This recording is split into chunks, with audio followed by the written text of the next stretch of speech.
Hello my viewers, welcome back to the channel. And by the video title, you know what this video is about. It's my second video in the same day. I'm doing both of the videos. I just got finished with the AFC North video. Now I'm doing the video on all the divisions. I'm ranking every NFL division, the teams within the division from best to worst, in my opinion, like that. So let me know in the comment section down below what you guys' rankings will be, what you would like to change. We're going to start off in the NFC. NFC South, I feel like the best team in that division is the Saints. Adding Derek Carr and having those pieces you got there, Alvin Kamara, you got Michael Thomas. If he can stay healthy, he was very good. If he can stay healthy, it's just like the injuries have just been nagging his career, taking time off his career like that. But if he can stay healthy, he can be very good too, of course. And then you got just like you just have more talent on that team. And then I think the second best team is the Panthers. Coaching wise, having Frank Reich there, who I believe should never got fired from the Colts, but the Colts made a decision to fire him. But Frank Reich is a good offensive-minded coach, good quarterback guru. He's going to go out there and help the team. I think they help a lot, too, as well. Bryce Young is there. We're going to see how Bryce Young look. They have Adam Thielen there. Terrence Marshall is up and coming, too, a little bit as well. They have the running back, Miles Sanders, who they just signed like that as well. And last year, the Panthers' offensive line was pretty solid, pretty good. And they rushed for 200-plus yards, 4 or 5 times last year. I was watching, I'll be watching all type of games. I'll be watching random games, too, like that. So I'll be watching at least, I watch every team, so I got to do a review on the teams and stuff like that. So I'll be watching, sometimes I watch the full game. I watch a few Panthers full games, probably like 1 or 2. And sometimes I watch, just the highlights and stuff like that. But the Panthers were able to rush the ball very well last year. Not against my Steelers, though, of course. Of course not. We shut that down. But they rushed the ball very well last year.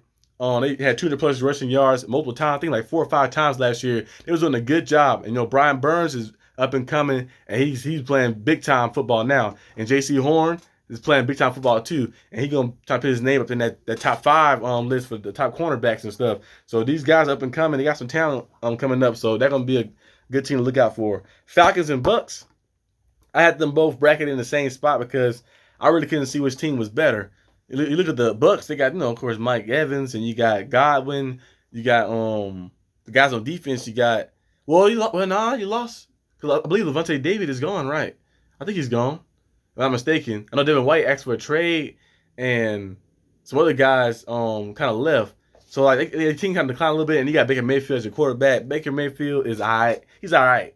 He's not all right. He's all right. He's all right. I think, he don't get the R in it. I think the L or the R. I think, because he's like, it's Baker, he have his moments, and then he get all pumped up. People are like, oh, the media doubted Baker. He start talking trash to people, and then get back to reality, and then lose a lot of games or something like that. Sometimes he gets, like, if he had that, if his mentality, because he's not like a super duper, like he's talented, but he's not super talented like that. Like he's not no like Josh Allen or Patrick Mahomes or nothing like that. Josh Allen was the best quarterback in that draft. They took Baker Mayfield. Baker Mayfield, if he had a different mentality, different mindset, the way he approached the game, I feel like he can accumulate to more winning like that, because he kind of like plays too arrogant sometimes like that, thinking that you can do it. Now you know what I mean, like you play too arrogant and kind of mess your growth up a little bit. But we'll see what happens. NFC West, I believe the best team in the division is the 49ers. 49ers got one of the deepest rosters. Them and the Eagles have 2 of the most deepest rosters in the league. 49ers got a great team. Only thing that's is in question is the quarterback position. That's the only thing in question. You got running backs, you got receivers, you got tight ends, you got O linemen, you got D linemen, you got linebackers, you got cornerbacks, you got safeties, you got kicker. The 2 kickers actually now. I think Gold is still there. But yeah, they had a rookie kicker they drafted as well. But the quarterback is the main concern. Would it be Brock Purdy? Would it be Trey Lance? Would it be, I don't think it's gonna be Sam Darnold, but would it be one of those guys? Like who's gonna be? Or would it be a package trade and they trade and bring Malik Willis in? Malik Willis might get released. You never know what Kyle Shanahan might do. He might see some talent there and might say, I can work with him like that. I don't know. I don't think that happened though. Or would they go out there and do something crazy like that? So we're gonna see what happens. Okay, guys, I'm back. But the 49ers is the best team in the division. We're going to see what happens with the quarterback position. Second best team in that division, I believe, is the Seahawks. Then it's the Rams. Then it's the Cardinals. The Seahawks are in a good position right now because they got the guys they wanted in the draft. David Witherspoon is a big-time corner, man-to-man corner, press corner, can lock down the side of the field and go crazy out there. We see what he did at Illinois, making big-time plays. And like last year, the Seahawks, people thought Seahawks would be bad last year. They made the playoffs last year. Geno Smith played amazing football last year. Got a good contract, too. Congrats to that, because, he never gave up. Didn't go too well with the Jets. had an opportunity with the Giants that one time and went out there and played well. And then we see him get opportunity with the Seahawks, and then Russell Wilson wanted to get out. Because Geno Smith trusted in Geno Smith. Pete Carroll's a great coach, so he can instill that confidence and trust in them and bring that confidence back out of the players. And Geno Smith balled out.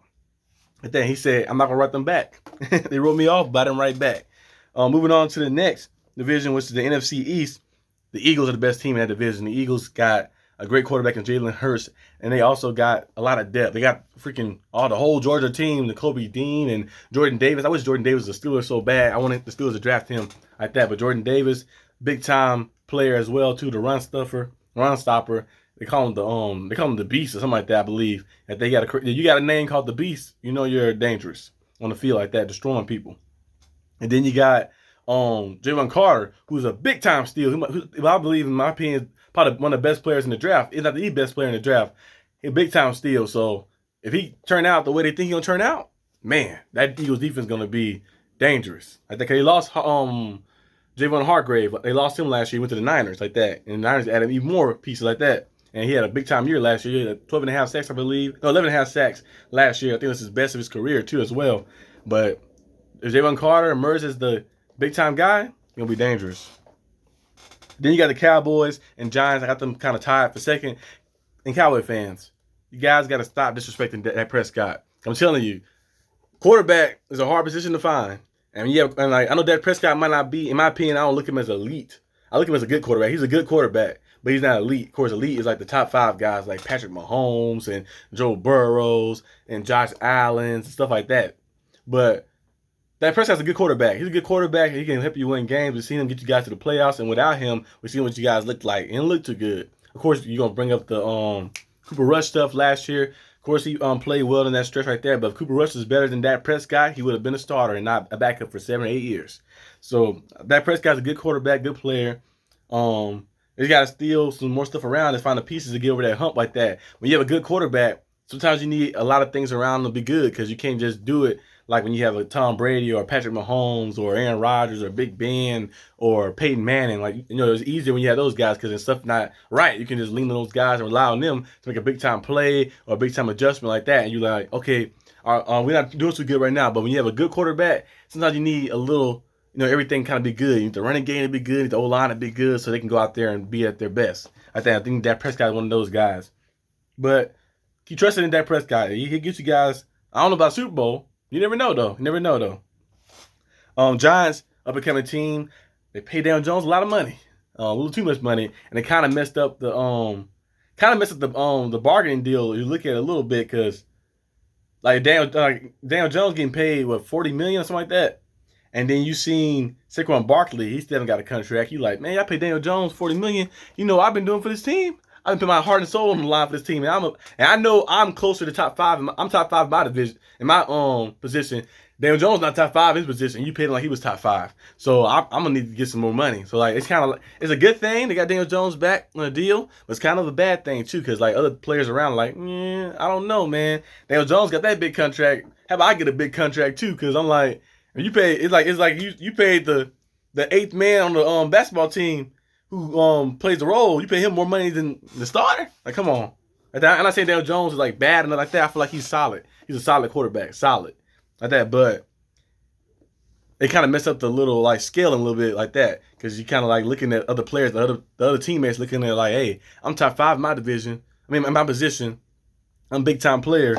And Saquon Barkley. I know running backs don't really get paid as much like that. Because, like the running back's kind of limited because like they have a short career span like that.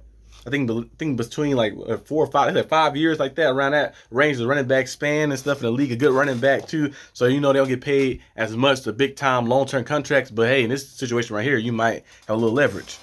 But moving on to the NFC North, I got the Vikings and Lions tied for those spots. The Lions is a very good offensive team. We'll see how the defense look next year as well to get better and better. We'll see how also how the running back Gibbs. It was Gibbs, right? Gibbs looked too from Alabama. Hopefully he's very good too. And then I got Packers and Bears.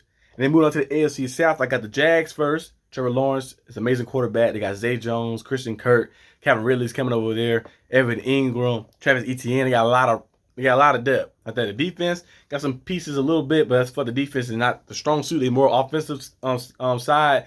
Thanks, Doug Peterson's a more offensive minded coach, so we're gonna see a lot of high scoring games with Jaguars. Titans, I got them second. I got the Colts third, who got Anthony Richardson. I don't believe Anthony Richardson gonna play until like maybe the end of the year or maybe next year like that. I feel they're gonna develop him, try to do the best they can. So when he actually go out there and shine. And then Texans, I got them last on the list. I see Stroud. I feel like he's gonna have a good year too as well. Very accurate quarterback. Got a nice touch on the ball. Quick release too. Kind of reminds me of Aaron Rodgers. I'm not saying he's Aaron Rodgers, but his throwing motion, his quick release like that, and his touch on the ball is kind of similar to that. Moving on to AFC East, I had the Bills and Dolphins locked together because the Dolphins look pretty good last year. The defense is very good. The offense with Tyreek Hill and Jalen Waddle is good. They're running game not the best, but they don't really need like a dynamic super running back. Jeff Wilson is good enough for them. He can do things at the backfield and make those runs when they need it and stuff like that. And then they have a nice roster. Look at it. Is it only concern is can Tua stay healthy? If Tua can stay healthy, they're gonna be a contender for sure. I think because Tua was playing very good football before he got injured. And the Bills got a good team like that. Hopefully Von Miller come back healthy. He was the big piece and the big dynamic piece for them.